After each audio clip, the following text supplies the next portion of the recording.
দিন যতই যাচ্ছে তারকা দম্পতি অভিষেক বচ্চন ও ঐশ্বরিয়া রায়ের বিচ্ছেদের গুঞ্জন ততই ডালপালা মেলছে। এবার এক বিয়ের অনুষ্ঠানে ঐশ্বরিয়া রায় বচ্চনকে দেখা গেছে তার হাতে বিয়ের আংটি নেই। যে ছবি ছড়িয়ে পড়তেই বিচ্ছেদের গুঞ্জন জোরালো হচ্ছে এই তারকা দম্পতির। বলা হচ্ছে দীর্ঘ 17 বছরের দাম্পত্যে চির ধরেছে এই দম্পতির।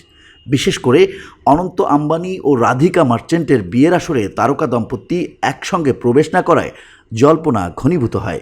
সেই জল্পনায় পরবর্তী সময়ে আরও বাড়ছে। সম্প্রতি দুবাইয়ে এক অনুষ্ঠানে বিয়ের আংটি ছাড়াই দেখা গেছে ঐশ্বরিয়াকে, যেখানে সঙ্গে ছিল মেয়ে আরাধ্য বচ্চন। এই ভিডিওতে দেখা যায় ঐশ্বরিয়ার পরনে কালো পোশাক, হাতে কালো ব্যাগ। অনুষ্ঠানের আয়োজক এসে সাবেক সুন্দরীর হাতে তুলে দেন ফুলের তোড়া। তখনই ঐশ্বরিয়ার অনামিকা নজর কাড়ে সবার, যেখানে দেখা যায় তার বিয়ের আংটি নেই। যা নিয়েই শুরু হয়েছে বিচ্ছেদের গুঞ্জন। অবশ্য ঐশ্বরিয়ার কিছুদিন আগে অভিষেককেও বিয়ের আংটি ছাড়াই জনসমক্ষে আসতে দেখা গিয়েছিল। মুম্বাইতে অভিষেকের আঙুলে বিয়ের আংটি ছিল না, এমন ছবি সামাজিক যোগাযোগ মাধ্যমে ছড়িয়ে পড়ে।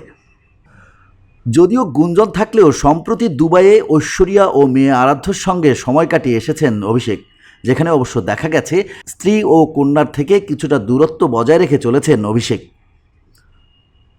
সম্প্রতি ঐশ্বরিয়ার সঙ্গে বিচ্ছেদ নিয়ে অভিষেক বলেন, এই নিয়ে আমার সত্যি কিছু বলার নেই। দুর্ভাগ্যবশত এই পরিস্থিতি নিয়ে আলোচনা নিয়ন্ত্রণের বাইরে চলে গিয়েছে। আমি বুঝতে পারছি এটা কেন হয়। আপনাদের প্রতিবেদন লিখতে হয়, ঠিক আছে, আমার তাতে অসুবিধে নেই।